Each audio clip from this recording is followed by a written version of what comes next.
Hearing will come to order. I am Congressman Steve Cohen, the ranking member. The chair is involved in a markup in another committee, and he's not being pushed for speaker. But he'd make a great speaker, wouldn't he? Tell him I said that. But thank you all for attending this hearing, an important issue. On October 7, Israel experienced a terrorist attack from Hamas that was brutal, inhuman, and has caused the world to concentrate on the Middle East. The world needs to be looking at what's going on in the Middle East and for the awful, horrific deaths that Hamas caused. And I've been to meetings this week with families of victims and a victim who appeared at the Jewish President's Conference. America's pretty well united behind Israel, and that's commendable and good, and as should be the case. But there's parallels between Israel and Ukraine and Hamas and Russia. And those parallels are pretty clear to anybody that looks at this issue and the players with a objective eye. But a lot of people, particularly in Congress, some people in Congress aren't looking at it that way. And Congress was pretty much united behind supporting Israel with military aid and all other types of aid, except for a few members of the squad. But there are quite a few people who are not for supporting aid to Ukraine. And that's really sad because Ukraine is an independent nation, as is Israel, sovereign nation, that's having its integrity threatened, attacked. Russia's no different than Hamas in the case of what they've done in attacking a sovereign nation and wanting to commit genocide. Hamas has in their charter that they want to remove all the Jews from the Mediterranean to the Jordan River, and they have some pretty awful things to say about Jewish people in general, that they are slime and characters and bad people. And they would like to see, I think, all the Jews in the world destroyed, killed. Russia's basically done the same thing in Ukraine. They don't think Ukraine exists, and they are non-state, and they believe that the Ukrainians, they've done all the aspects of a genocide, taking the children, destroying cultural sites, you name it. So there's so many parallels, and the support should be there for Ukraine as well, as we should be a country, as we've been over the years, supporting democracy, supporting the rule of law, and supporting nations that are being attacked by countries that don't respect the rule of law and don't respect borders and respect basically what the UN's about and what OSCE was formed for, the Helsinki Accords. That there are countries that have geographic integrity and they should not be interfered with. So we hope we can have funding for both Ukraine and Israel, and there'll be a package the President's going to propose to do that because they are parallel situations. I know Chairman Wilson shares my views on both Israel and Ukraine. I look forward to hearing ideas today for new initiatives and insights into the problems that we have from our distinguished witnesses. I appreciate the ambassador being here. She's been a stalwart for Ukraine and done a marvelous job. We welcome Mr. Benjamin here as well, Deputy Chief of Mission from the Embassy of Israel, for his opening remarks. And I heard you at the President's conference at the I Street 6th and I Synagogue, and you were spectacular. Thank you for meeting with the group and representing the ambassador. Following the remarks of the embassy's representatives here, we'll hear from our witnesses, Jamil Jaffer, founder and executive director of the National Security Institute at George Mason. Then hear from Dr. Jonathan Schanzer, Senior Vice President of the Foundation for the Defense of Democracies, who literally wrote the book on Hamas and has been a great friend of this commission for some time. And finally, we'll hear from Dr. Dan Twining, President of the International Republican Institute. So thank each of you for coming here, for your interest in this subject. Nothing is closer to my heart and should be close to everybody's in America's heart. That I yield to the other commissioners for remarks. Nobody seeks recognition. With that, I recognize the ambassador, Ambassador Markarova. Thank you very much, Co-Chair Cohen. I apologize for my voice. I've lost it yesterday, but I, of course, could not miss our meeting today. From the onset, let me thank you and the Commission for your tireless work in defending human rights everywhere and fighting against injustice and fighting for dignity, as still, unfortunately, we have so many terrorists, whether it's a terroristic organization like Hamas or terroristic state like Russian Federation, who instead of working towards resolving real problems that we all still have, are simply trying to kill people. And this is appalling in the 21st century. I would like to start my remarks with the quote of President Zelensky. And he said, as terror is spreading across the globe, it's important for the world to give an unambiguous signal that protection against terror will not stop anywhere. Indeed, only joint resolute decisions and only joint resolute actions can put a decisive end to the terror that outcast regime employ against the innocent civilian population in so many places. To illustrate the horrors Ukraine faces daily, I would like to start also to add and demonstrate a short video on the usage of Iranian-made drones, which Russia deploys against our civilians, our infrastructure. Alongside pricey ballistic and cruise missiles, Russia is using a new technological weapon to accomplish its war crime in Ukraine. Iranian-made kamikaze drones.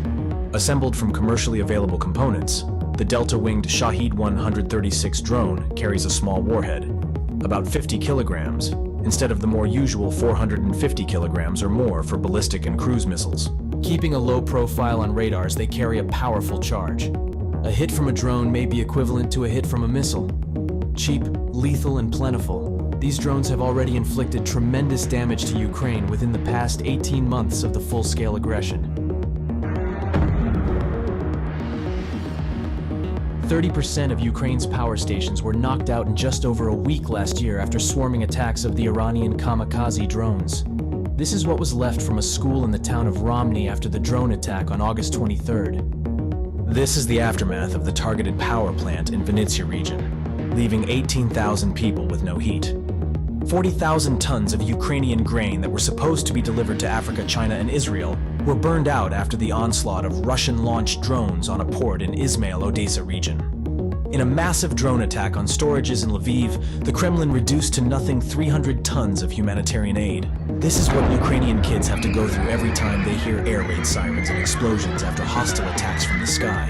And this is a civilian apartment building that had been hit by a kamikaze drone, cutting short the life of a couple who was expecting a child.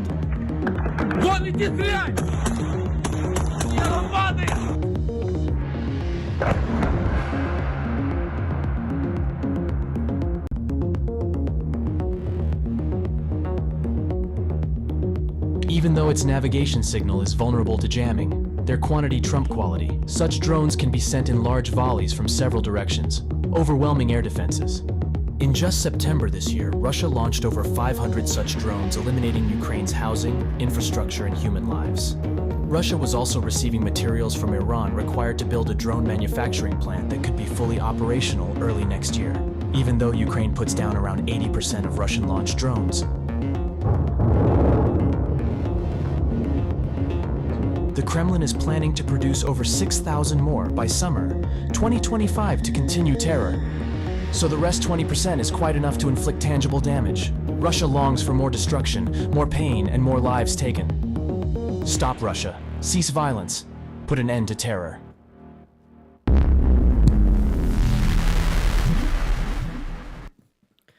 Thank you. So for 602 days now, Ukraine endures this re-invasion and start of the aggressive war. And in this war, not only Russia is fighting on the battlefront, but also is using the Kremlin's key tool, its greatest perverted pride, the pride of terrorizing civilians. Last winter, with these Iranian drones, but also with other missiles and all the tools that they have, they attacked pretty much every peaceful city in Ukraine, trying to destroy schools, trying to hit museums, trying to destroy residential buildings. Of course, we will not break, and Ukrainians will not break. but we have to recognize this countless war crimes, a pure terrorist acts that Russia is committing over and over again. Obviously, this winter, Russia will try to use the same tactics of terrorizing. And please note that during this horrible week of attacks on Israel, the terrorists also targeted civilians, but also targeted one of the largest power plants in the region. Until last winter, when Russia started employing this tactic, the terrorists had not done so in the previous attacks. What is it if not the same playbook? Yet another proof that unanswered evil doubles. Another proof that the civilized world must stand together against this modern axis of evil, of countries like Russia, Iran, and others who join forces in not only trying to wipe out Ukraine, but also trying to start wars and do terrorist attacks in other parts of the world. To prevail in this aspect and protect our civilians, we must deprive Russia of its ability to produce sophisticated missiles. We must deprive Iran from the possibility to continue producing them and also sharing them with Russia. Russia still depends significantly on the Western technologies to produce them, and this link must be decisively cut. Sanctions must be decisively enforced, and all backdoors must be sealed. Another aspect of strengthening is, of course, and I want to again thank the Commission for putting constant attention to it, is the terror against Ukrainian children. Let me draw attention to a couple of numbers. 508 killed, 1,036 injured, 1,497 missing, 19,546 deported. Those are not just numbers. Those are kids. Our Ukrainian kids, our neighbors' kids, our kids' classmates. And it's only the official numbers, because we do not control still almost 20% of our territory, which is still occupied and terrorized by Russia. We do not know the numbers. We do not know what happened to a lot of people of Mariupol and Melitopol. Mariupol is the city of 400,000 people. We do not know how many of them were killed or deported, abducted to Russia. Among all these children are also orphans, children who have parents, as well as children who have legal guardians or children whose parents died during hostilities. And yet again, we're discussing the two countries today, and we see again the terrorist attacks against children in Israel. And we have to decisively say that this is a terrorist attack. This is not something from even the war. This is something that is a war crime and has to be punished with the most severe punishments. And Russia must be held accountable for committing these crimes and preventing their repetition in the future.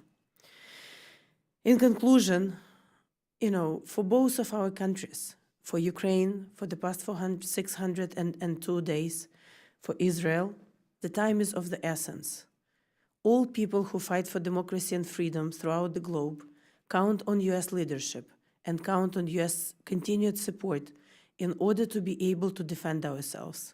We in Ukraine will not get tired, we will not surrender, we will not stop until all Ukraine is liberated and until all of our people are brought home and until Russia is held 100% accountable. We do not ask other nations to fight for us. We still are capable and willing to do it ourselves. But we need, sir, all the support in order to be able to fight. So we need the support with weapons and budget support. So we really hope that these discussions that are in Congress right now on the additional supplementary budget for Ukraine, and for that matter, for Israel and for other allies, will be supported and adopted so that we can actually now, when the victory is in sight, double down on our efforts and liberate all Ukraine. Thank you for your support, and God bless America.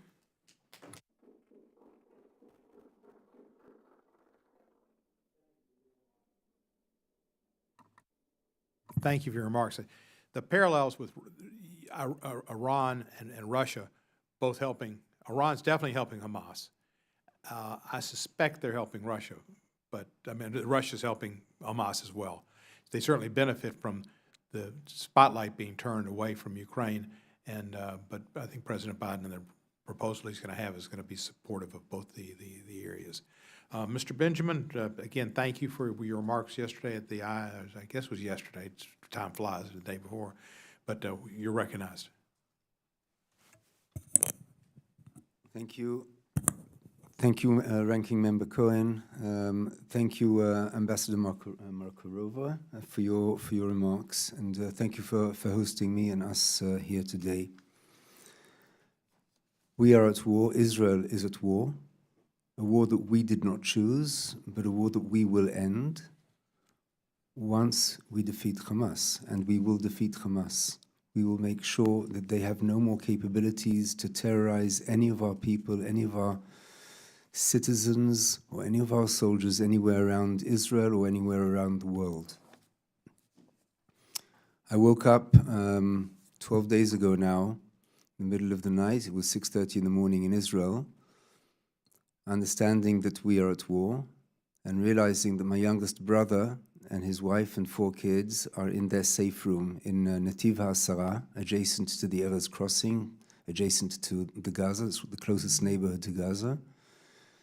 A safe room that he stayed in for the next 12 hours, with firing and house-to-house manhunts by Hamas.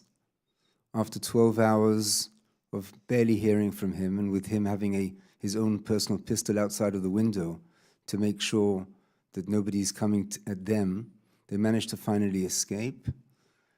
Learning afterwards that their friends and neighbors 2 houses down were massacred. Learning afterwards that my sister-in-law's relative, brother-in-law, who was part of the emergency preparedness unit of Netiv HaSara, was killed while taking action against Hamas. This is a story, in a way one could say a good one, because they survived and they were not injured, at least physically. But emotionally, of course, we know them, like everybody else, are going to carry these scars for years to come. To date, we're talking about over 1,400 people who have been brutally murdered, over 3,500 that we know of and that we're coming up publicly with that have been injured, and over 200 who have been kidnapped. These are not just Israelis, these are not just Jews. I'm holding here a sheet which shows 41 countries of whom their people have been affected, either killed or injured or kidnapped. And this is what we know to date. There are far more that we still don't know of. I'm holding here a few examples of names of American citizens. In this case, I think they're all 3 of them are also Israeli, but they are American citizens. All 3 of them have been kidnapped. There are probably more, because we don't yet know the numbers. Why don't we know all the numbers yet? Because we can't identify all the bodies. Why can't we identify all the bodies? Because they were mutilated, they were burnt, they were hidden, they were taken away. So yes, we're at war, and we will win this war. But we will win this war also with the support of the international community, and first and foremost by the United States. I'd like to take this opportunity to thank you, Mr. Ranking Member, and to the Commission, and to the US Congress, and to the administration for everything that you have been doing up to now, and that you are continuing to doing as we speak now in support of Israel in this war against Hamas, to defeat Hamas. Understanding in the most unequivocal manner and in the clearest way that these are evil people, if we can even call them people. This is Israel's 9/11, only if you take the proportion of the size of Israel, this is 9/11 times 10 at least. And this is Israel's fight on ISIS, because some of the atrocities that came out from Israel, the footage that came out, is even crazier than we saw in the darkest days of ISIS. I'm sparing this honorable commission from a video that I have, portraying some of these atrocities. I have them available. If the commission wishes to see them, I'm more than happy to send it over. This is the face of Hamas, and this is what the whole world should realize and recognize. And this is not just an Israeli war, it's not just an Israeli fight, again, which we did not start. Because today it's in Israel, tomorrow, God forbid, it's in Ukraine, who have been suffering enough and more than enough. And the day after that, it could be even here in the United States. Because these terrorist organizations are not only against Israelis or against Jews, and not only in Israel. They are against mankind and anything which calls for decency, any entity and any body who calls for protecting human rights and protecting individuals and protecting civilians. I'm wearing this blue ribbon here in recognition and support of those who are held captive and for calling for their immediate release. And this is one of the things that we are calling also on the Commission to help us push forward. Hamas have no value for human life. They are doing, while Israel is doing its utmost to protect human life, including Palestinians in Gaza, by even calling for them to go down south so that they won't be affected by the war. Hamas is doing everything in its power to harm civilians, to harm its own civilians. And everything that Hamas is committing and committed is no less than war crimes. And if you want, war crimes against humanity. And this is why Israel is working within the international human rights law and within the military law. And this is not just Hamas. We're seeing threats emanating from Hezbollah in the north. We're seeing threats and terrorism also taking place by the Palestinian Islamic Jihad in Gaza. And we're seeing Iran sitting on the sidelines, smiling and enjoying every moment of it. And this is the same Iran that has been supporting these terrorist organizations for ever so too many years. And this is a time also to point the finger in Iran's direction as an entity which is responsible also for these things. The deterrence messages that come from the United States are highly important. They carry a very heavy weight, and we are grateful for the messages that are sent across, including through military maritime presence in the Eastern Mediterranean and other messages that I won't go into now. We need to continue this because these are the messages that our enemies and foes, all our enemies and foes, understand. This war will take time. It's not another cycle of violence where we put a band-aid or a patch on it. The idea is, as I stated earlier, to eliminate the threat of Hamas once and for all. We are grateful to the United States for its support, including with hopefully the supplemental support which will come through in Congress over the next short while. We are grateful for the sanctions and designations on Hamas by the United States, including just yesterday, sanctions against another 10 individuals. We are calling for more sanctions, more designations, and for other countries around the world that have not yet come to terms with the fact that Hamas is a terrorist organization to do so here and now, sending a very, very clear message. The unequivocal support that we are seeing and hearing from Congress as well as administration, as well as so many countries around the world is heartwarming. It gives us the tailwind to fight this war, and it gives us the ability and the strength to win this war. Thank you very much. Thank you, Mr. Deputy. We appreciate your testimony and your work. I'd like to ask each of you, do you either have any concrete knowledge of Iran's involvement in either Ukraine? We know in Ukraine with drones, but any involvement with Hamas and what's going on in Israel? As we've been saying for years, Hamas and Iran cooperation was there and is there. We're seeing this very, very clearly. It comes through training of Hamas operatives, whether it's in Iran, whether it's in Gaza, whether it's in other places. We know that a very vast majority of the funding of Hamas comes from Iran. And as I said earlier, Iran at this point is sitting and smiling. And seeing them reaching out to Hamas leaders even now, today, shows exactly where they are and what they're doing. Have you seen any indications that Russia has helped Hamas or through Iran or directly? I don't know to say this in front of this commission at this point.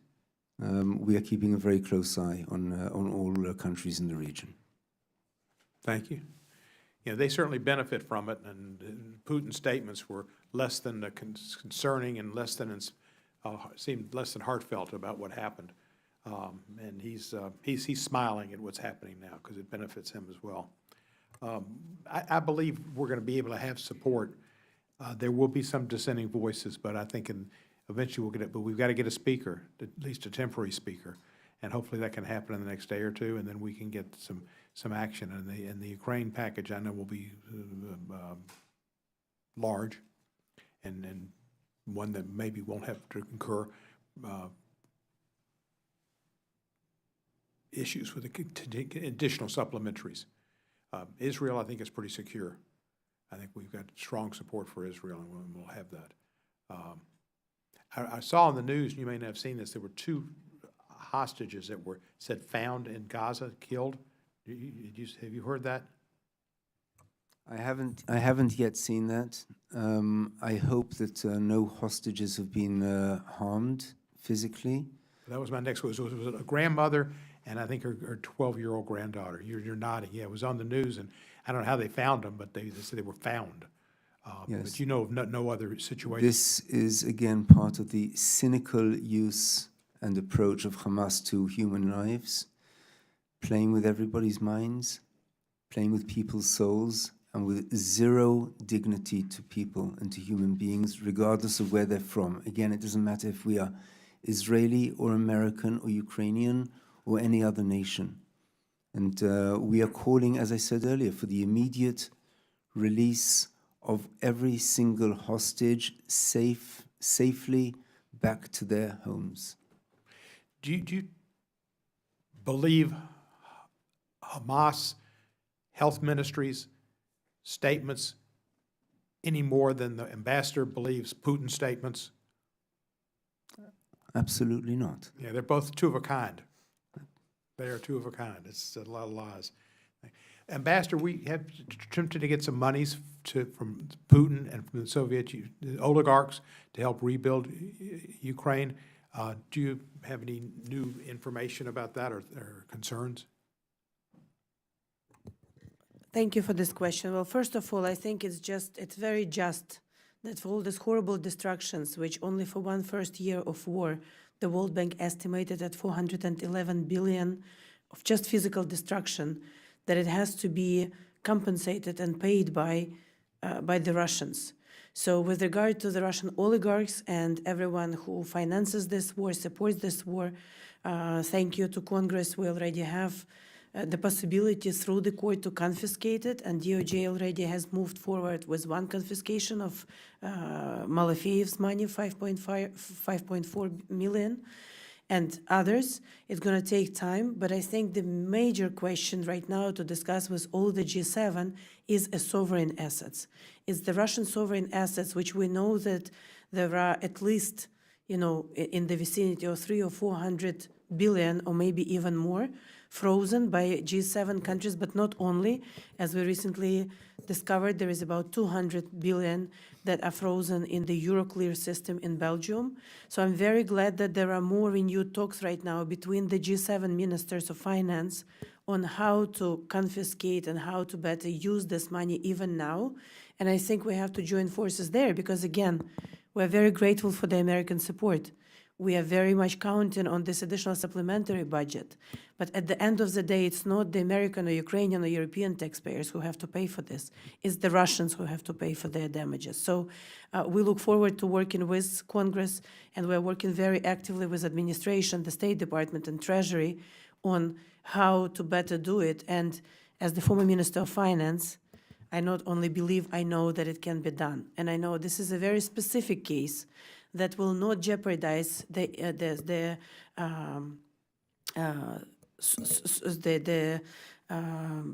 untouchability of the sovereign money, which is normal in the normal circumstances. But this is a very specific case of a country that has been condemned by 154 countries in the UN for the illegal aggression. We have in all three major cases the cases against Russia on both aggression and genocide and everything else, and it's only natural and just to use the sovereign assets as well as the private assets of the Putin's oligarchs to compensate and to pay this.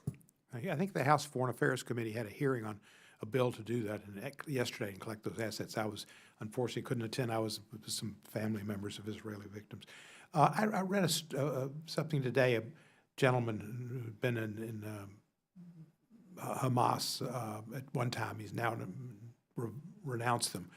And he said that Hamas is not interested in the Palestinians, uses the Palestinians, and really wants to have an Islamist state across in the Middle East. Do you believe that's accurate, that Hamas is really thinking beyond the sea to the river and really looking across the entire Middle East? So I believe you can hear from an expert on Hamas in a few minutes, far better than I can, maybe, and not be accused of being biased, because sometimes maybe Israelis are considered biased when they talk about these terrorist organizations which are out to kill us. And believe me, we are not biased. Hamas is holding its own people hostage. It has been holding its own population hostage in Gaza since 2007 when they took over. Ask any average Palestinian, any average Gazan who's willing to speak if he's not scared of Hamas coming afterwards and killing him. It's Israel that's been providing economic benefits for Gazans. 20,000 Palestinians from Gaza have been coming daily to work in Israel and bringing food to their families. That's 20,000 families, make the maths. And this is just one small example of the areas that Israel has been investing in to help the population. Hamas will have nothing of that. Look at their charter of Hamas, which calls for destruction, annihilation of Jews, of Israel, and yes, wants to control everything from the Mediterranean Sea until the Jordan River.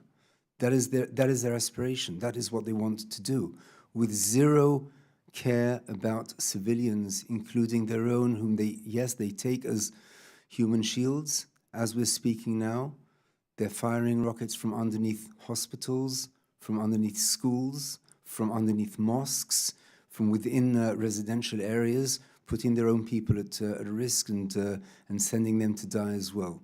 This is not what Israel is about, but this is what Hamas is about and has been about. And now, once and for all, unfortunately, really unfortunately, it took such a horrific war that they launched on Israel for the whole world to realize what Hamas is really about and what we've been saying for so many years, that Hamas stands for. But it's not only Hamas. It's Hamas, it's the Palestinian Islamic Jihad, it's Hezbollah, it's all of these terrorist organizations who have zero care about human beings. And this is what this is who we should go after and make sure they don't do any more harm. Well, I certainly agree with you, and I think with the event we had yesterday, the day before, with the destruction at the hospital and the press doing a very poor job of reporting the information, they almost reported it as fact. Quite a few mainstream media sources did, and then it flew in the Middle Eastern street as if it was fact. And now we see, of course, that it was not, that there was probably a Palestinian weapon that had gone awry. What do you think there's any way, as you say, Israel would be seen as biased? How could we go about trying to give that information? Do you think there's any ear that might be opened to the argument that it was not an Israeli bomb? So I call also through this esteemed commission to anybody and everybody who's willing to hear and able to hear, do not follow the news which is sent out by Hamas or by the Palestinians who are supporting of Hamas in such a blind way and in an automatic manner. It's very easy to come and accuse Israel. Israel is taking things very seriously and in a responsible manner. We look into these things, we check these things, we do not come out with fake news. And we came out with very clear evidence that the unfortunate bombing of this hospital in Gaza was conducted by the Palestinian Islamic Jihad, by one of their rockets falling on this hospital. It is not the first time, far from it, of rockets that Hamas and PIJ are launching that fall on Palestinians within Gaza. And the denouncement against Israel from including countries in our region is something which is uncalled for, something which is, as far as we're concerned, intolerable. We've called them out on this. We call on the US to call these countries out on this, and out of following blindly statements that come out by Hamas. Well, thank you. I think we are going to have some more information come out soon from America about the intelligence we had and the knowledge and the reason why it's just reliable information that it was a Palestinian rocket. We need to get that out, and hopefully we can find some ears that are still open, not closed in that area. It would have been stupid for Israel to bomb a hospital. I mean, that's the first thing people will say. Why would they do that? Are they crazy? No, they're not crazy. Hamas is lying. That would have been the more logical thing. But people don't understand that yet. You've been so kind to give us your time. We know you have to be somewhere, Madam Ambassador, and we appreciate your testimony and your time. And, sir, if you'd like to stay, you're welcome to stay. And if not, we understand it and appreciate your attendance, and we'll do everything we can to help. Thank you. I'm going back to our war room at the embassy. Thank you. You're welcome. Second panel, get ready. I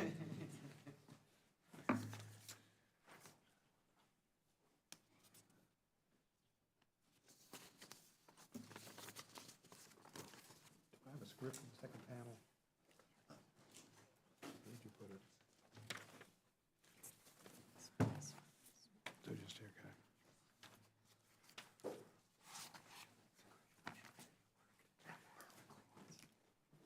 Why aren't you in Gaza doing some good? I know. I thought about it. I'm sure you did. You want to?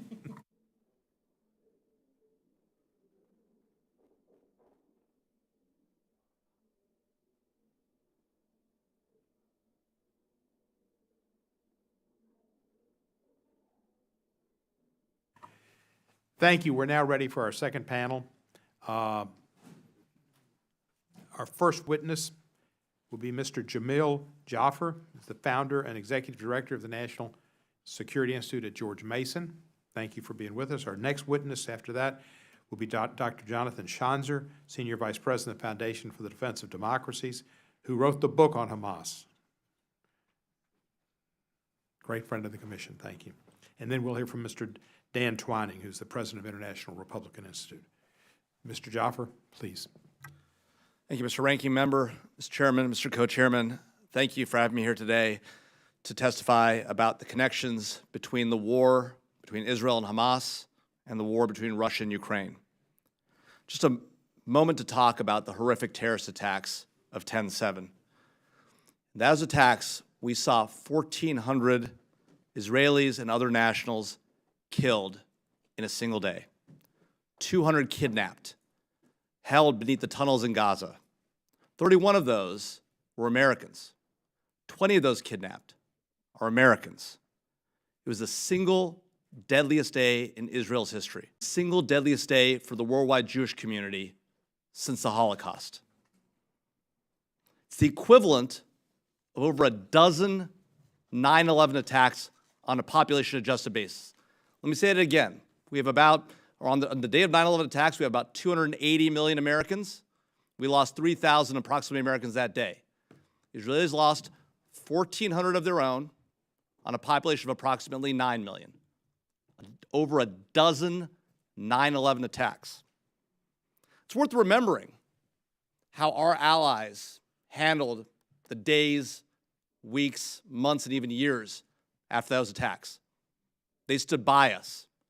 They traveled with us to every corner of the globe to hunt down al-Qaeda and its leadership as we took that terrorist organization apart. And for 20 years, while we fought that global war on terrorism, we remained safe in this country from a mass-scale terrorist attack by al-Qaeda. We owe our allies the same.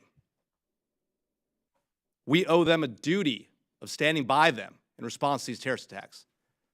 And we owe our friends in Ukraine the same duty. They were invaded with no cause by Russia, itself a terrorist nation state. We have stood by Ukraine, providing over $40 billion in security assistance over the last 2 years. But truth be told, we've slow-rolled that assistance. The most advanced weaponry that they need to win that war, M1 Abrams, F-16s, ATACMS, HIMARS, are all now getting in the fight. Had they been in the fight earlier, had we trained them on it earlier, there is a possibility that they could have pushed back harder on Russia, kept them out of their territory, and removed more of Russia from their territory thus far. And there's a key connection between these two fights. We know that Iran today supplies all manner of drones to Russia in its fight in Ukraine. We know that Iran has troops on the ground in Ukraine training Russians on the use of those drones. We know that Iran is considering providing short-range ballistic missiles to Russia in that conflict. And Russia, for its part, but it has provided Iran with its primary source of conventional munitions and nuclear technology for the vast majority of the time. Now, the key connection between these organizations is important to note. It's not just Russia and Iran, it's China and North Korea as well. These are all globally repressive nation states. They repress their own people, they hold them back, they give them no opportunity, and then they seek to export that repression to other parts of the globe, first in their immediate neighborhood, and then more broadly across the world. These nations are increasingly working together. We see China and Russia's no-limits partnership.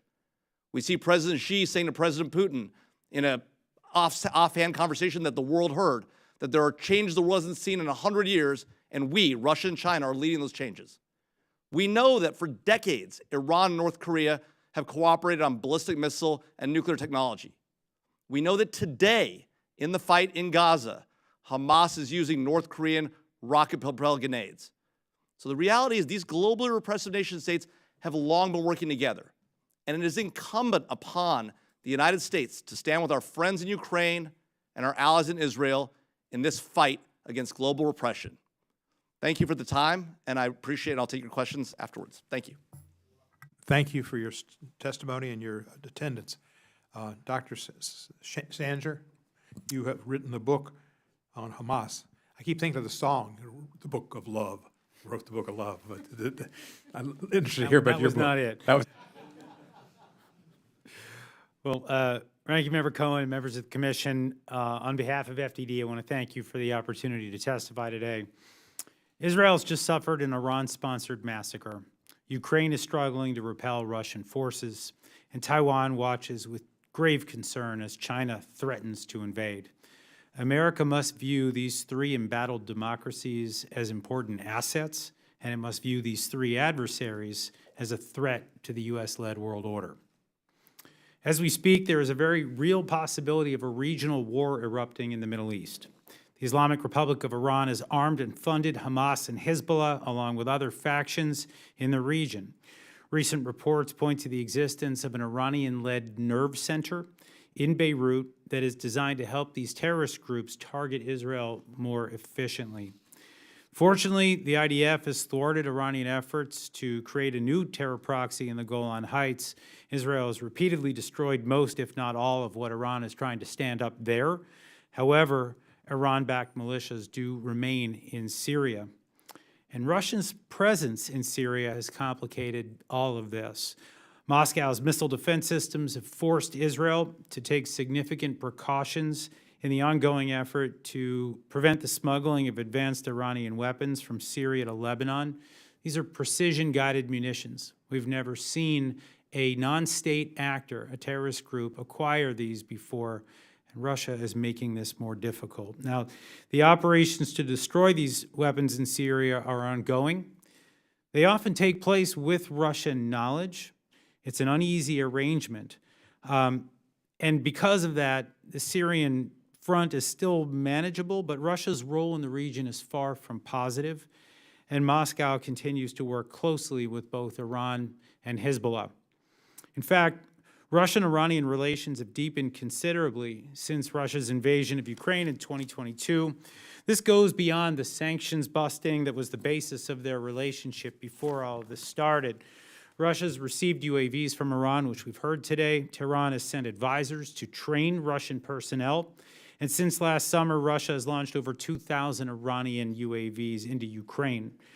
Moscow now wants to produce some of these UAVs domestically, and so Russia and Iran are currently working together to increase the drone's range and speed. Iran has supplied other material to Russia, like artillery shells and rockets. In return, Tehran wants Russia to provide fighter jets and attack helicopters and radar and combat trainer aircraft and more. Moscow has sent Tehran some captured Western weapons from Ukraine. These include Javelin and NLAW anti-tank guided missiles and Stinger manpads. Amidst all of this, on top of it all, concerns are mounting about a Chinese invasion of Taiwan. Beijing has openly intimidated the island nation.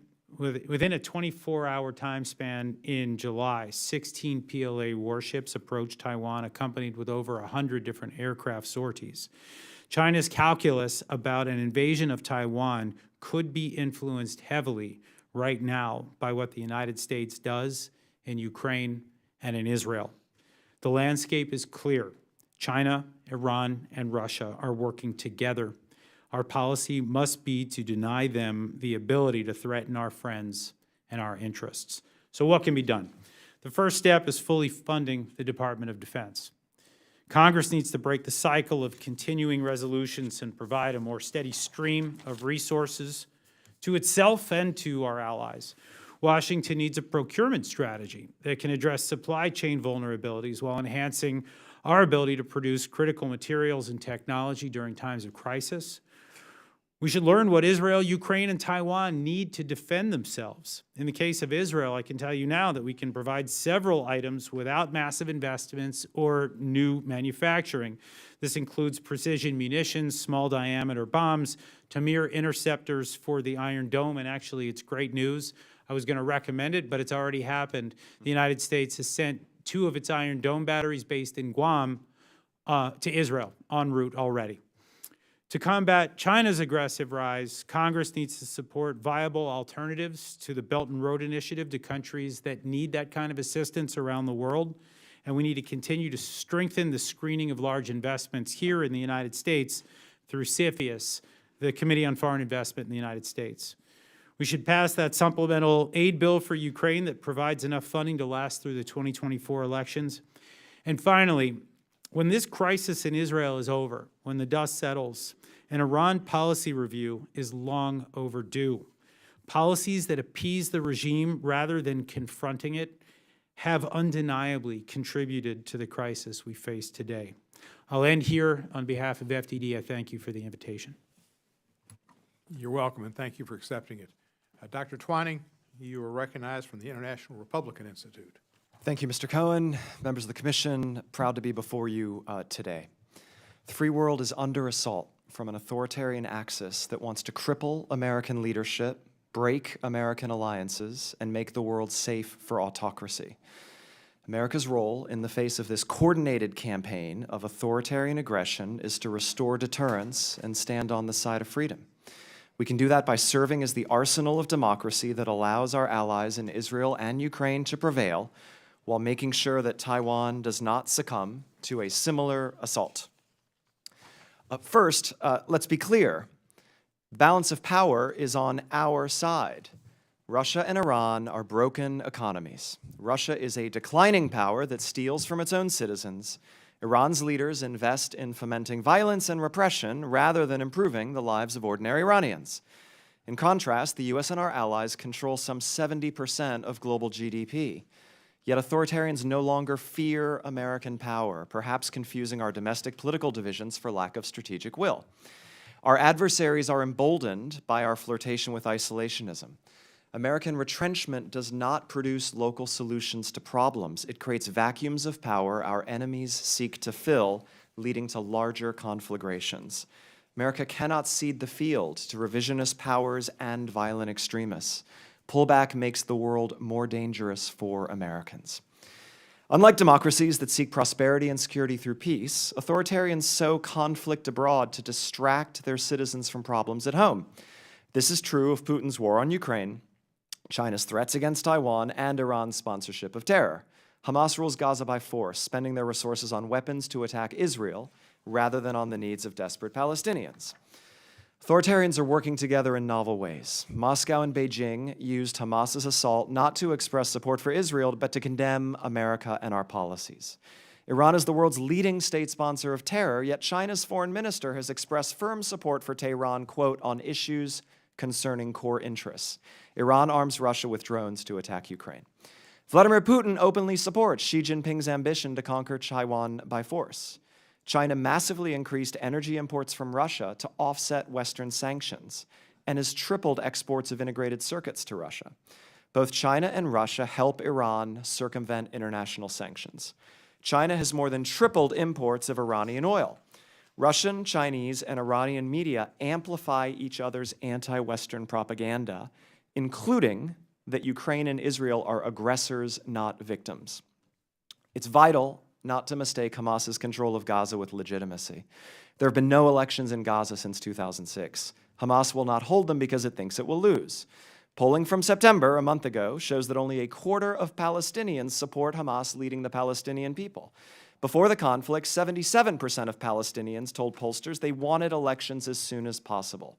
A supermajority tells pollsters that Hamas is corrupt. It is a terrorist organization, not a governing authority that seeks better lives for Palestinians. Residents of Gaza suffer poverty, isolation, and violence at its hands. What are the implications of these dangerous developments for the United States? First, if America's three greatest adversaries are going to actively collaborate in armed attacks on our allies, that's all the more reason for us to ensure that friendly democracies prevail in the fight. Giving Ukraine and Israel what they need to restore their sovereignty and security is essential. Appeasing aggression in one theater only invites belligerence in another. Make no mistake, China is watching our reaction to the wars on Ukraine and Israel with great interest. If we don't show the will and staying power to help our friends win, we only embolden Chinese designs in Asia. Defeating aggression in Europe and the Middle East is central to deterring aggression in Asia. America should be the arsenal of democracy to support Israel, Ukraine, and Taiwan in the face of authoritarian aggression, but of course that's not all we need to do. Dictators fundamentally fear their own people. Our policy should much more strongly support the Iranian people who yearn for modernity and openness, not despotism and terror. We should stand with Ukraine, not just to repel armed aggression, but because a successful democracy in Ukraine could transform Russia by showing that the cradle of Russian civilization, which was founded in Kyiv, thrives in freedom. Finally, America should double down on investing in responsive governance around the world. Violent extremism incubated in Gaza's hothouse of repression. China, Russia, and Iran exercise the most influence against us where governing elites are corrupt, media is censored, civil society is repressed, elections are not free, and democratic institutions are absent. Investing in the cause of freedom abroad is a very sound way to protect American security at home. Thank you, Mr. Chairman. Thank you, Dr. Twining, and I regret that I was not here on time except for one good thing. We were at a full Foreign Affairs Committee meeting, which is remarkable in terms of bipartisanship. And so I quote one of our friends, Congresswoman Sheila Jackson Lee, good news has no feet, bad news has wings. So let me tell you the good news.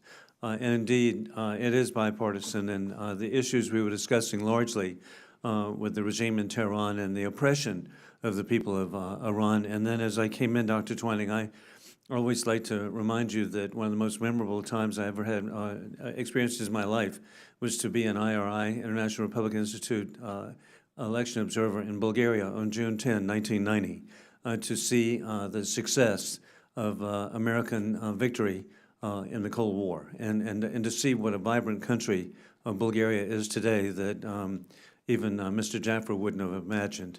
So with that in mind, also I was really pleased to see you're connecting the dots. What we're into is a war we did not choose, of dictators with rule of gun opposing democracies with rule of law. And in that conflict, we have an axis of evil that you've identified, and it'd be Putin, Raisi, Xi, and then who would ever imagine the destitute, poverty-stricken slavish regime in North Korea providing weapons to Hamas, dictator Un. But we can win with peace through strength. Since I was a bit late, I'm going to show another part of bipartisanship that is absolutely remarkable. We're going to ask questions, 5 minutes from each of us, and I'm actually going to defer, can you imagine, to the ranking member, Congressman Cohen, to go first. Thank you. Exhibit of bipartisanship, I recommended you for speaker before you got here. And that would be an insult. I can't believe it. It's sending somebody to purgatory. That's just not good. Dr. Sconser, you wrote the book on Hamas.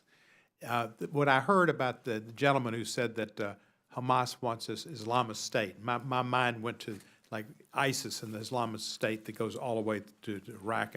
Is there an Islamist state that they envision that broad, or is it the land of Israel and the land that's presently under Palestinian control? It's a good question, and I'll try to unpack it here quickly. If you look at the charter calls for the liberation of Palestine. It's a mashup, basically, of Palestinian nationalism and Islamic fundamentalism, or jihadism, if you will. But when you begin to look at the history of Hamas, as I have, you begin to see that, first of all, it is a splinter faction of the Muslim Brotherhood, which envisions global domination by Islam. And then you begin to look at who has trained and worked alongside Hamas, both in terms of funding and arming the group. And actually there, we look back to the early years in the 1990s, where Hamas was working alongside the likes of al-Qaeda in Sudan. And so you begin to get a sense of the fellow travelers of this organization, and they all have a vision for a different kind of world, one in which the U.S. is no longer calling the shots and where Islam reigns supreme. And so there is that element of this organization. Now, don't get me wrong, I think they would be quite content with overrunning Israel and destroying it with the help of Iran, its primary patron. But they'll be looking to some of these other Islamist partners. They are fellow travelers with al-Qaeda, the Islamic State, Iran, and others. Have you seen any influence of Russia in this particular Middle Eastern episode? I've not seen any direct intervention by Russia. I mentioned before that Hezbollah and Iran have worked alongside Russia in Syria, where there have also been some of these Shia militias that have been threatening to invade Israel. So that is one Russian component of it. The other is, I mean, it was interesting, there was a call between Vladimir Putin and Benjamin Netanyahu, I want to say it was 2 days ago. It was professional and courteous, but it came right on the heels of a conversation that Putin had with Hamas, where they lauded him for a proposed UN Security Council resolution that condemned Israel for the ongoing violence in the Middle East right now, if you can just imagine that. Do either you other gentlemen, and thank you, sir, have any knowledge of Russia's involvement in any direct way with the Middle Eastern conflict? Well, we have seen reports just in the last few days. We saw Ali Baraka, a Hamas spokesman, on Russia Today right after the 10/7 attacks, talking about the fact that Russia was politically supporting Hamas. He noted that they have licenses from Russia to build Kalashnikov rifles and to obtain ammunition. There have been claims by Ukraine that Russia has trained Hamas fighters. We've also seen Vladimir Putin back in 2006 invite Hamas leadership to Moscow and fet them there. And so Russia has never declared Hamas to be a terrorist organization. The U.S. declared them to be a terrorist organization over 20 years ago in 1997. And Russia's draft resolution on the issue, on the ongoing war between Israel and Hamas doesn't mention the terrorist attacks themselves, if you can imagine. It simply talks about Israeli actions. And so it's pretty clear where Russia's loyalties lie in this fight. And while they may have conversations with the prime minister, we know where Vladimir Putin stands, and he sees this as taking a problem off his plate and putting it squarely on the United States. And he blames, actually, the Russia resolution blames the United States, of all things, for what's happening in the Middle East today. Obviously, that's just wrong.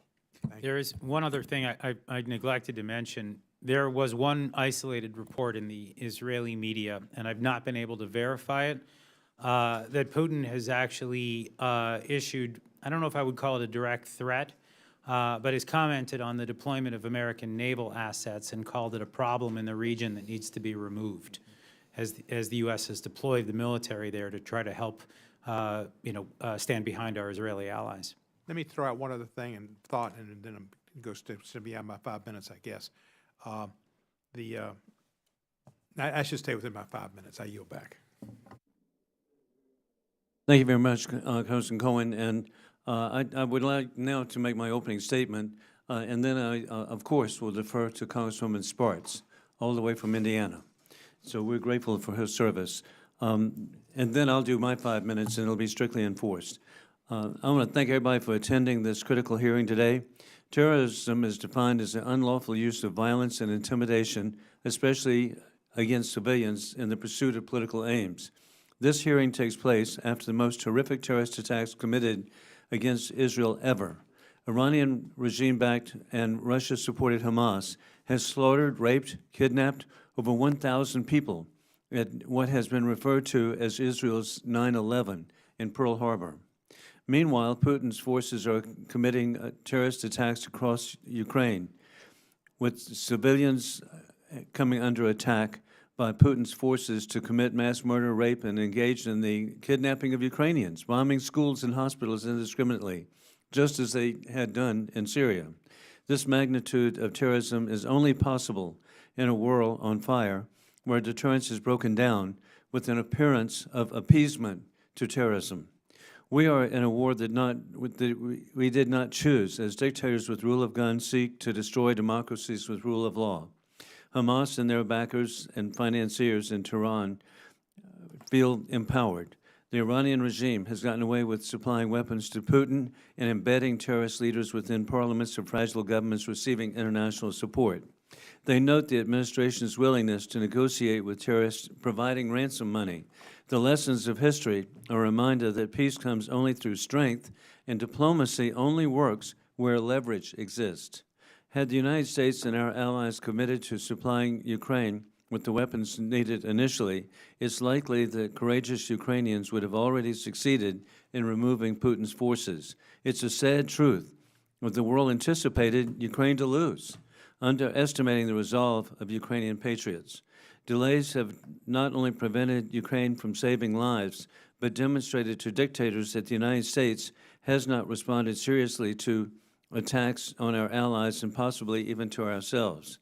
Despite Russia's terror attacks against Ukraine and backing from the terrorist state Iran, the United States, surprisingly, still has not recognized Russia as a state sponsor of terrorism. Russia's funding of the terrorist organization Wagner Group is well known, as are Putin's meetings with Hamas in Moscow in March of last year and just in August of, this year, Hamas visiting with Putin. How clear could this be? And documented connections to Hezbollah in Syria. Its doctrine against Ukraine is one of pure terror. It targets civilians and destroys civilian infrastructure with the express purpose of terror. It is the obvious terror state. Why do we not label it one? Why do we still seek to preserve a status quo in which terrorist dictator states enjoy full integration with rule of law democracies? We did not choose the fight. After the Cold War, every nation was given the opportunity to embrace democracy and enjoy a future of freedom and prosperity.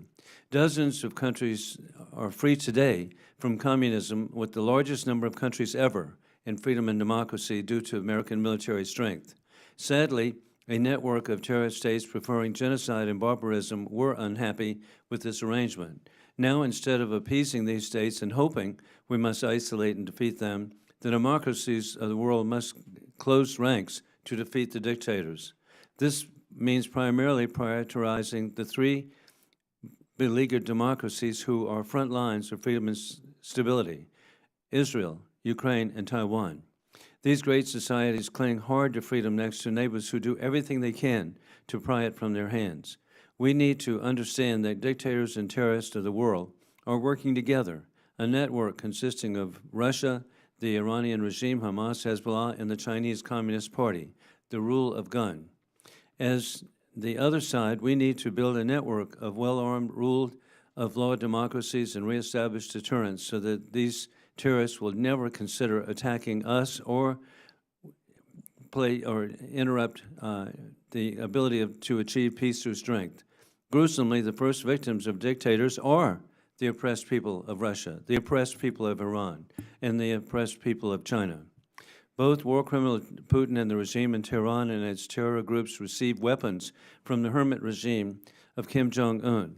Hamas recently used weapons provided by North Korea in their murderous attack on networks, and it must be stopped. And I would refer you, there's an article either on Fox News or on New York Post with specific weapons, the pictures of the weapons, the description of the weapons. They are only made in the dictatorship in Pyongyang. And I'm sorry I don't have the exact identification of these weapons, but it's extraordinary how clear this is. It does not take two rocket scientists to figure out a bizarre-looking anti-tank missile which says made in DPRK, that it's made in DPRK. And frequently, enemies of America actually are very helpful to put it in English. I've seen downed drones from Yemen, and all of them were very helpful because it said made in Iran.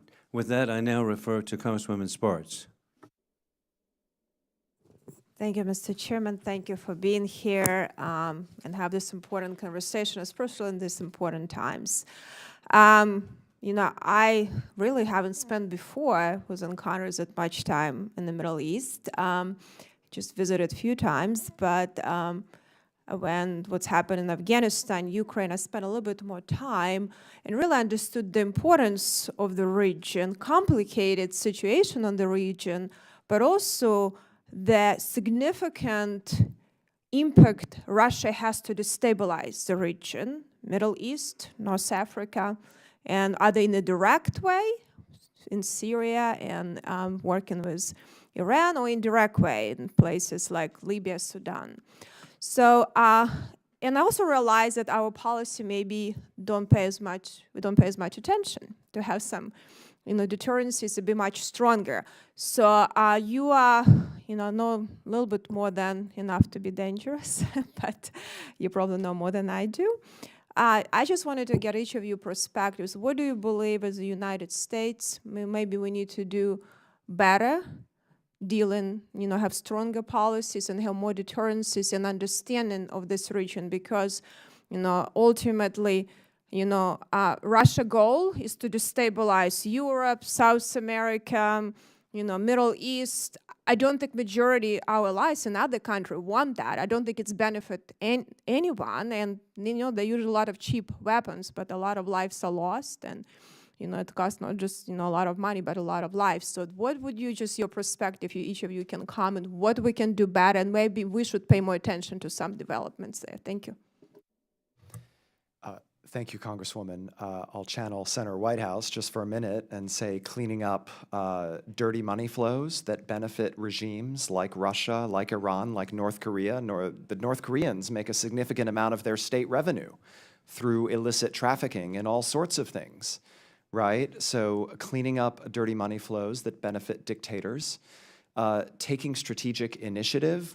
It feels like the democracies are very reactive these days. We wait for the bad guys, we let them make the first move, and then we cede the advantage to them in trying to cobble together a united response.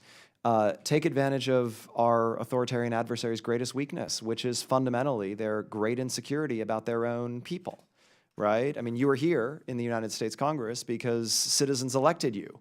If citizens in these countries had a choice, they would choose different leaders. That's actually true of Hamas in Gaza, which is why it has had an election since it took power nearly 20 years ago. So let's spend much more time and energy thinking very seriously about defense and increasing deterrence through traditional military means, but let's also think about what our authoritarian adversaries are most afraid of. Thank you for the question.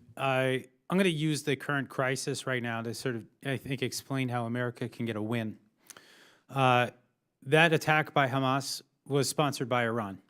Hamas is an Iran-backed terrorist organization that also enjoys the support of China and Russia. And as Israel has now readied to go into the Gaza Strip and to destroy this terrorist organization with the support of the United States, we're now seeing Iran-backed proxies threaten a much wider war. We're watching Hezbollah in Lebanon, Shiite militias in Syria, potentially other groups in other parts of the region. What needs to happen here right now is America needs to determine the outcome of this conflict. And by that I mean it needs to deter Iran, it needs to deter Hezbollah and any other actor that might intervene, and force them to watch helplessly as our ally destroys Hamas. Watch them look on helplessly as one of their important pieces is removed from the chessboard.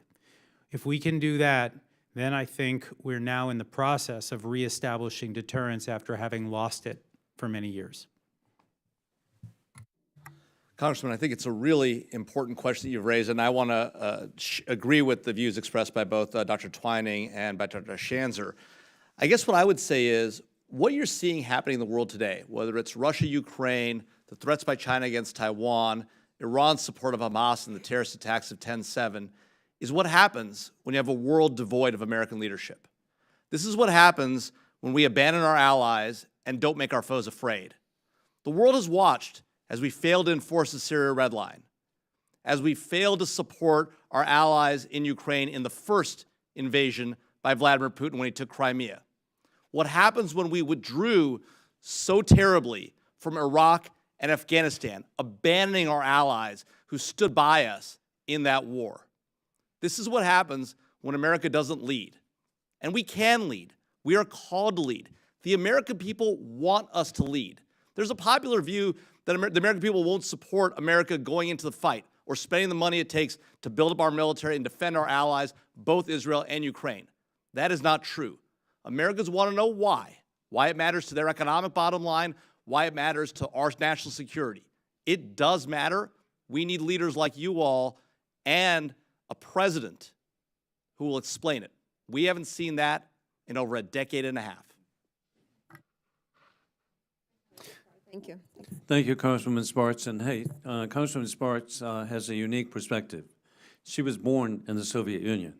Now today, the free, independent country of Ukraine. But she has the distinction of being, even Senator Whitehouse would be surprised, the only member of Congress who was born in the Soviet Union. So we now refer to Senator Sheldon Whitehouse of Rhode Island. Thank you very much. Pleasure to be with you all. Glad to see my friend Dan Twining here. Thank you for participating and for mentioning the importance of cleaning up the flow of dark money in succeeding in the clash of civilizations that we face right now. I borrow that phrase from Samuel Huntington with some hesitation because I put the borderline in that clash of civilizations in a different place. I put it between transparent, democratic societies with rule of law and autocracies and kleptocracies and countries that are run by criminals. And unfortunately, one of the predicaments we have in the United States of America is that there are powerful people who make a lot of money aiding and abetting the dark money kleptocrats and autocrats, and we are, in that sense, giving aid and comfort to our enemies. So we do need to continue to clean that up. There are two fairly specific things that I'd like to ask you to comment on, particularly Dr. Schanzer, if I may.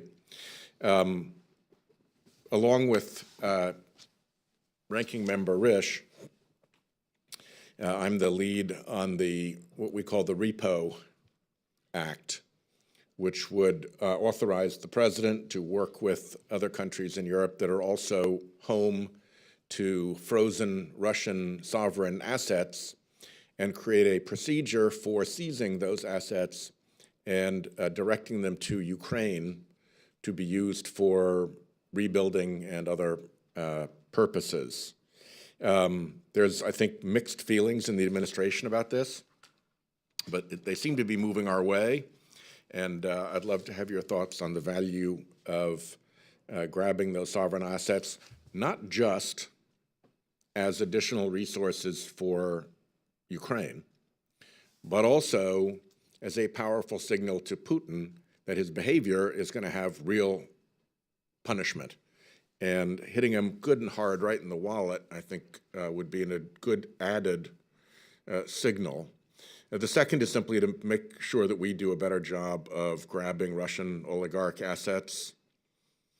We have a predicament right now, which is that if you're a U.S. citizen and you're driving down the highway and you've got $400,000 in unexplained cash in your car, the police can pull you over and they can seize that. If you are a foreign Russian crooked oligarch and you have a $400 million yacht someplace, you have more rights than that American citizen in terms of defending your yacht. It's a very simple procedure. It's called in rem. You move on the yacht rather than having to chase through all the ownership structures. And I would very much like to see us pass a bill that allows us to proceed against foreign oligarchs, criminals, and kleptocrats' assets in rem. So, Mr. Shanzer, Dr. Shanzer, if you'd go first, and then if there's any time remaining, if Dan could pitch in. Sure. Thank you, Congressman Whitehouse. First, I want to just say that on this question of aiding and abetting our enemies, I think it's worth noting right now that we have been aiding and abetting Iran with appeasement, contributing to the attacks that took place on 10/7. We've been allowing countries like Qatar and Turkey and Malaysia to continue to sponsor Hamas. These things need to stop, and I would certainly encourage this commission to look at that as well. But specifically to your question, thank you. The seizing of assets and redirecting them to Ukraine, I think sounds like a solid thing for the United States to do. I think, though, it would make sense to do this with a coalition of countries so that the U.S. is not That's singled what the out. legislation requires. Correct. In fact, the bulk of the funds are actually held in European countries. So Right. acting on our own would not be It wouldn't, sensible. it wouldn't be effective. Wouldn't be effective. Correct. So getting the Europeans on board, and by the way, getting the Europeans to chip in a bit more, just as we are, I think is also a very sound policy.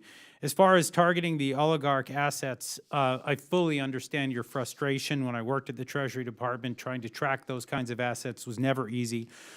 We did work with a sort of shorthand version of if we're 80% sure that we know what we're dealing with, we're going to move first and then adjudicate after it's been done. And by and large, that worked out very well during the height of the war on terror, and there was an urgency that I think needs to be felt now as we think about targeting Russian assets too. To follow down my path of in rem Latinate legal terms, there's also qui tam out there, which allows individuals to bring fraud actions in the name of the United States, and if it turns out there really is fraud, they get a share of it. And it would be nice to have people who work for, let's say, a Russian oligarch to be able to be paid a bit of a bounty if they come in and testify and say, yep, definitely his boat. Every time we go out, he's on it. Every time the guests come, they're his guests, and we call him boss. Things like that can make a big difference, so we're trying to push that as well. That sounds like something for the Rewards for Justice program at the State Department. They might be able to expand it. We already have bounties for those that provide evidence leading to arrests of terrorists. Why not oligarchs? Correct. I think my time has expired, so I'll turn it back to the distinguished panel, and thank you very much for allowing a member of the other body to come over and associate with his betters. Hey, the whole story, we are very humbled to have somebody from the House of Lords come here, okay? And So funny. But thank you very much, Senator Whitehouse, and indeed, thank you so much for raising, and we are in a clash of civilizations, gosh, and so it just, we've got to be prepared, and we've gone through the Cold War with prospects, particularly for the young people back there, that we had no chance of succeeding. But now tens of millions of people live in freedom that would have never been imagined with IRI helping lead the way, and NDI too. And so we appreciate that. And then the highest form of flattery is that Congressman Cohen and I have copied the White House repo bill, and so we have the House version.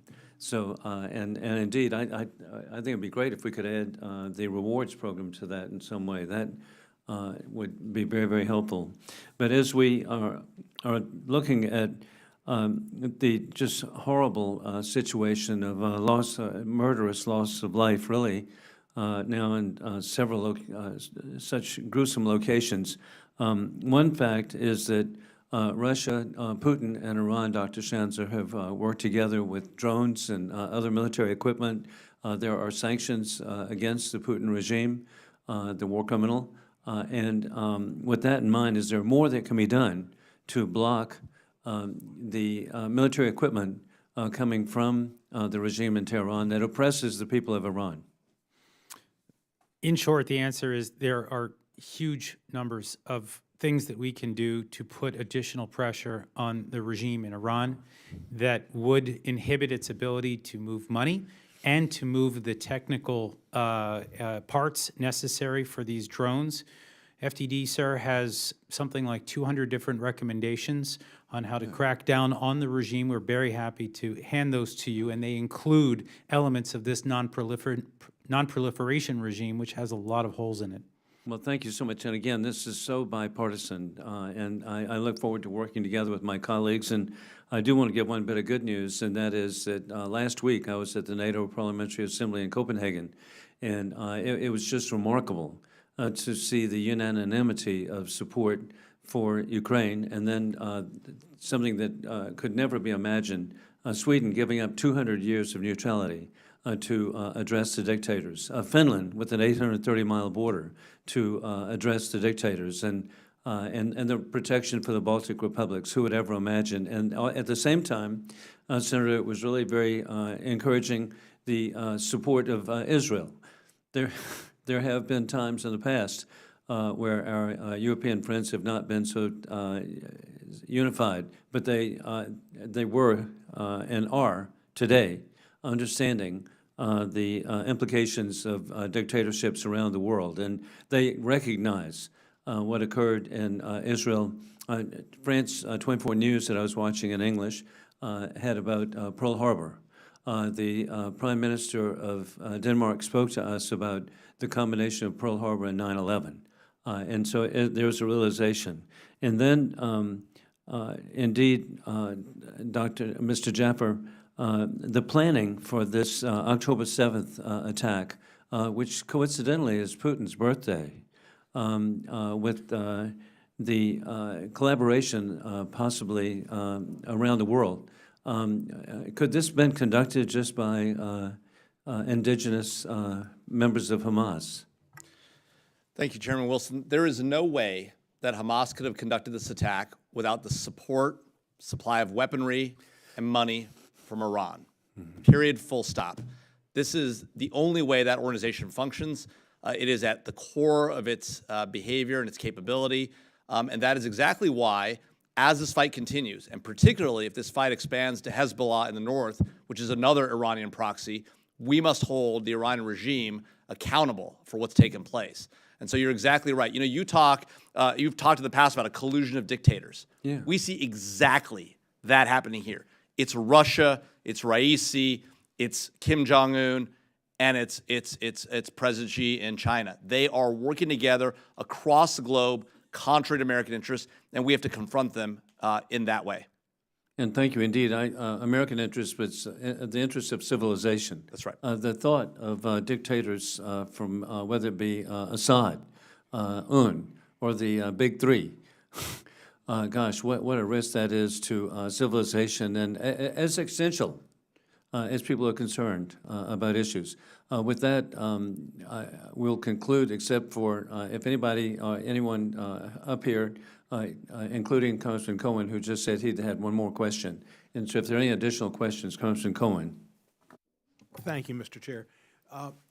As I understand it, Hamas's leader is in Qatar, and then I understand there's some type of Hamas in Turkey and maybe some other leaders there.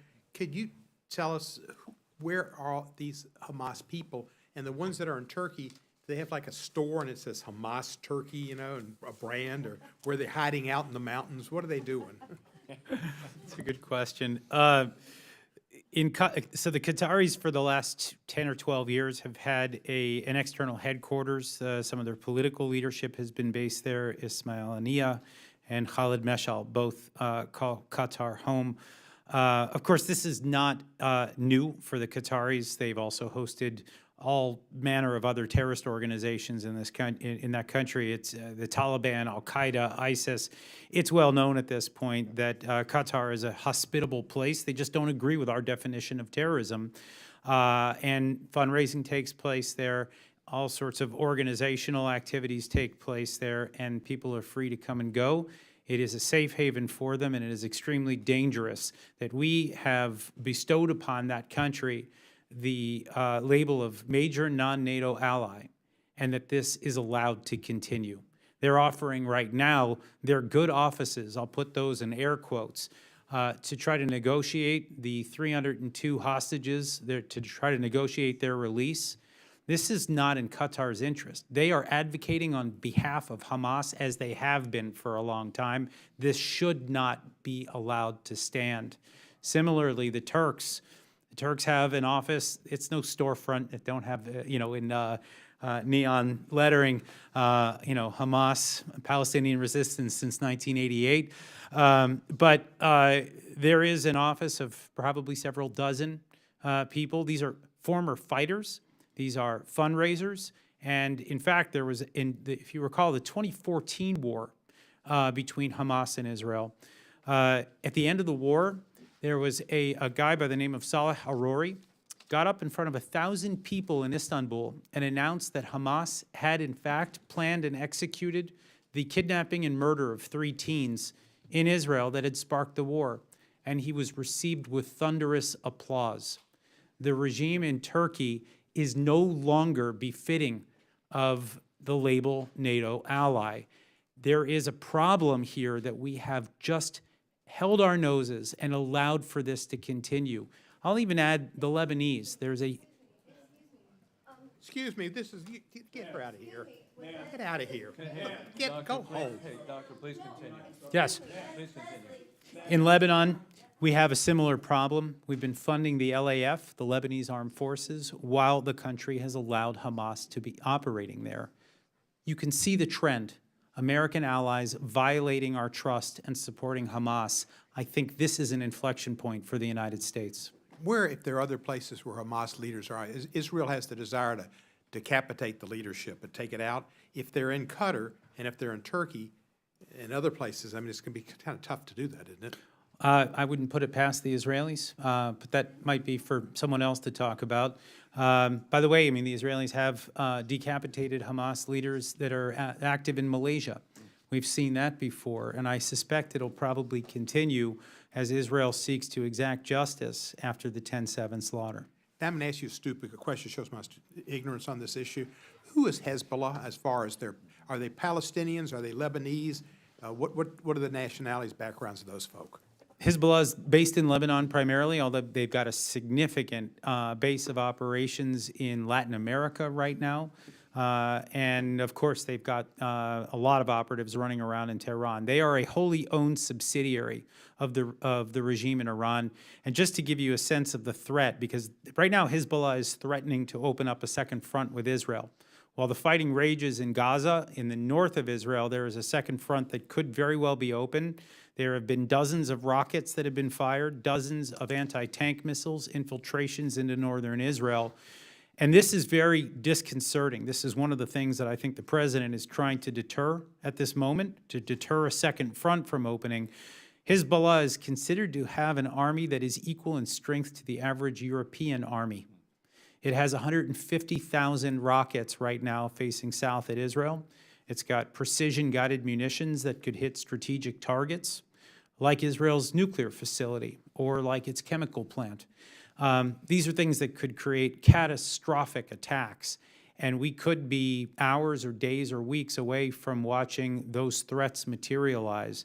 And so this is why it is imperative right now that the U.S. mount the deterrence that is necessary to stare down Iran and to stare down Hezbollah, and to allow Israel to be able to do what it needs to in Gaza and hopefully end this crisis. Thank you, sir. Thank you very much. And again, to reemphasize how bipartisan the support is for the people of Ukraine, the people of Taiwan, the people of Israel. On behalf of Western civilization, we have Congressman Mark Vesey from Texas. Mr. Chairman, thank you very much, and I want to thank the panel for being here today. There has been a lot of, and I know that our European counterparts that we work with a lot, when we travel for Helsinki committee meetings, that they're going to be focused a lot on humanitarian efforts, particularly efforts around being able to move people that live in Gaza into safe areas. As Israel wants to advance in there to be able to root out Hamas terrorists from that particular region. And I wanted to ask, I know that that other countries have had to deal with similar issues around humanitarian crisis and wanting to make sure that people that are moved into countries that the people that they're moving in haven't been people that have been radicalized. It's something that we do before people come into the United States. We vet people. Can you sort of explain to us what vetting would look like because I know that the Egyptians and obviously Israelis are very concerned about people that may be Hamas sympathizers or may even, have been radicalized themselves and would want to commit violence, would come into those countries. And so they don't want that. What does it look like if a Palestinian family of 4 is being interviewed for safe passage into a neighboring country or a nearby country? What exactly does that look like? What does that processing and that vetting look like? I'm going to make a suggestion here. I don't know how that kind of vetting can happen.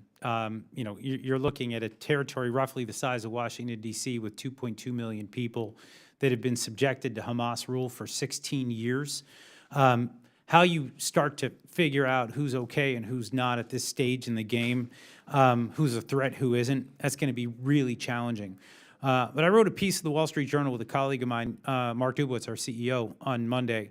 And I want to make this suggestion. I've already identified a number of the countries that have been Hamas supporters over the years, those that have financed and provided the weapons and the training to Hamas. I think there should be significant pressure on those countries to take in the refugees.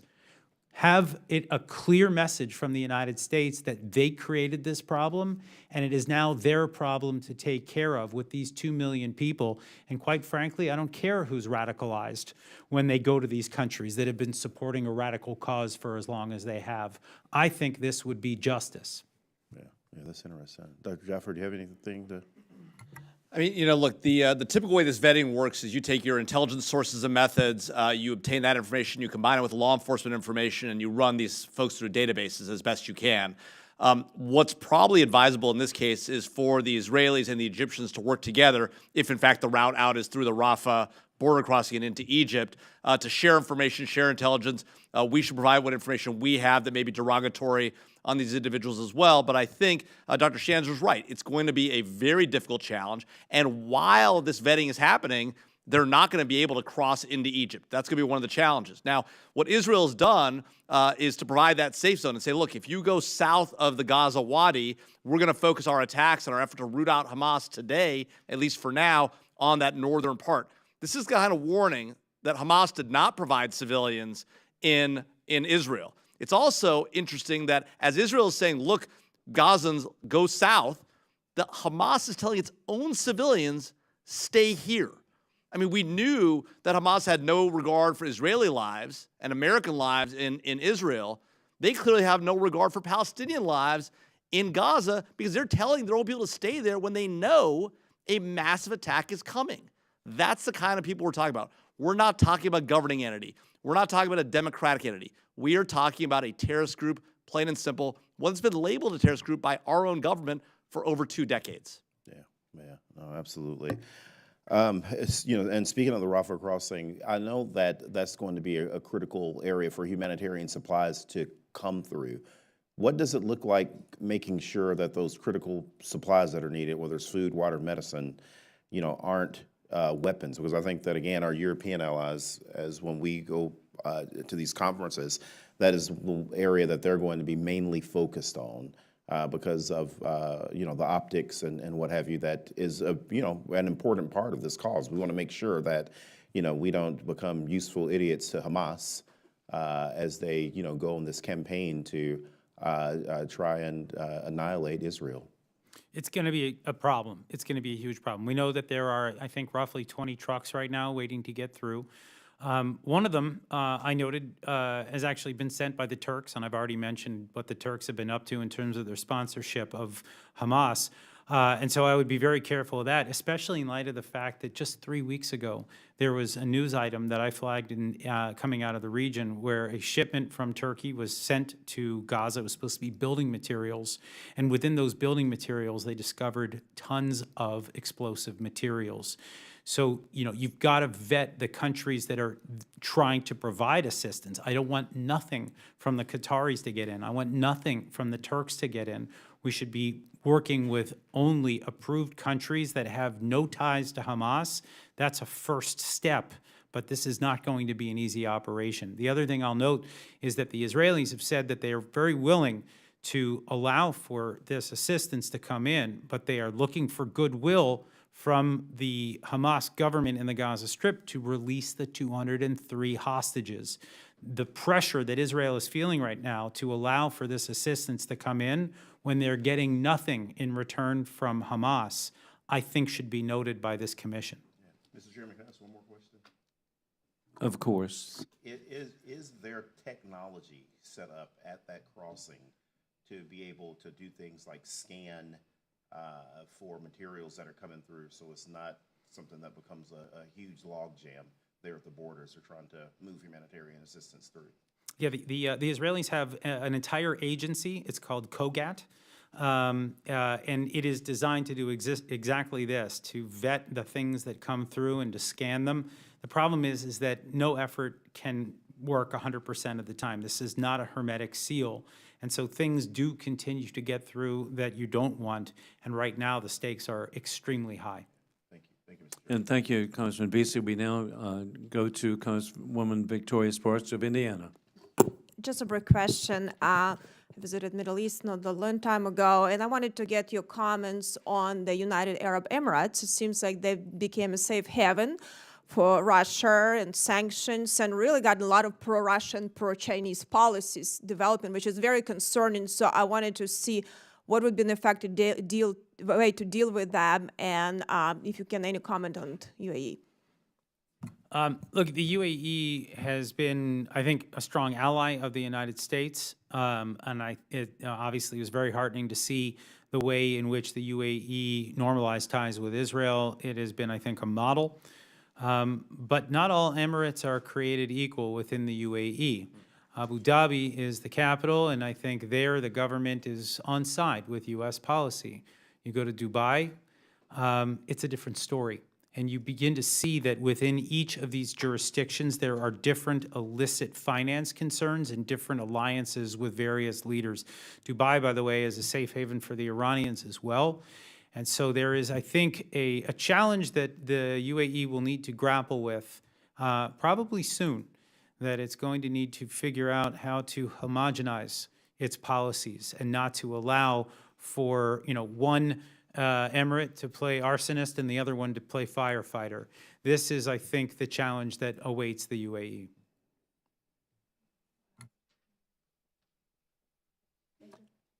Thank you very much, Congresswoman Sparks, and we really always appreciate your insight.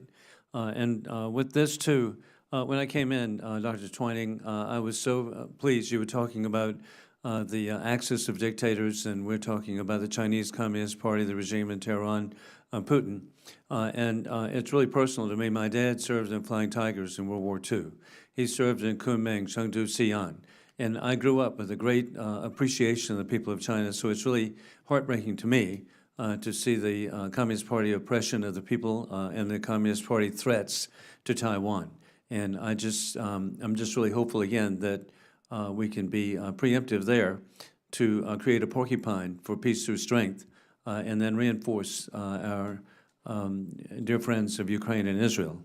Additionally, I want to point out that Dr. Shanzer has been understating so much. He's been very clear in his statements, but I would like to read the Hamas Covenant. And people need to know Article 7, and it was August the 18th, 1988.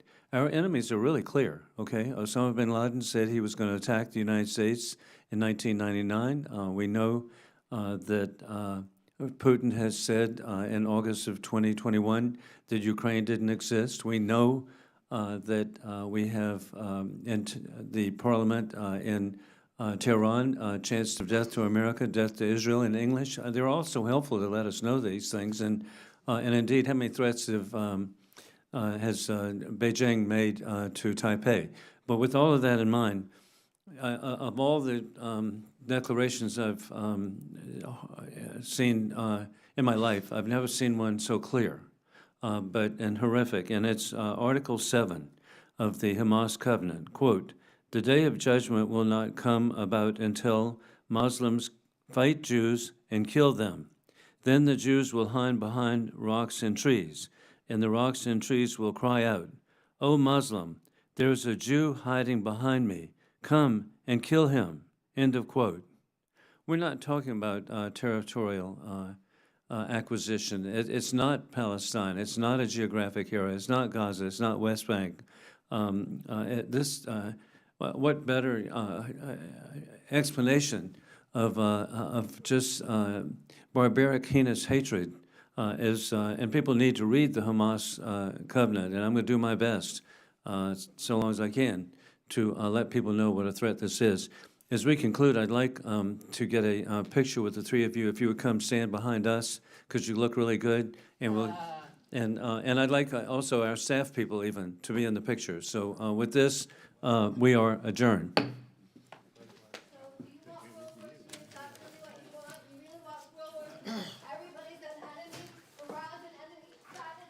But thank y'all so much for coming. Wow. Okay, y'all come around this way. Even staff. It looks like they're doing it too. That's what surprises me. Pull that tie up now. Want you to look good. Yeah, they don't look like they're for any money. The pink. Don't we have enough to go around? Don't we make enough to go around? Hey. Come on in. Good. Please come. Thanks for having us today. No, hey, thank you so much. Hey, again, No, absolutely. it was obviously life-changing for me to be in Sofia. We need to get you on another one of these trips. I know, hey, I'd be honored now. Yeah. Here, Thank you. Yeah, let's get to the side. Okay, okay. Here we go.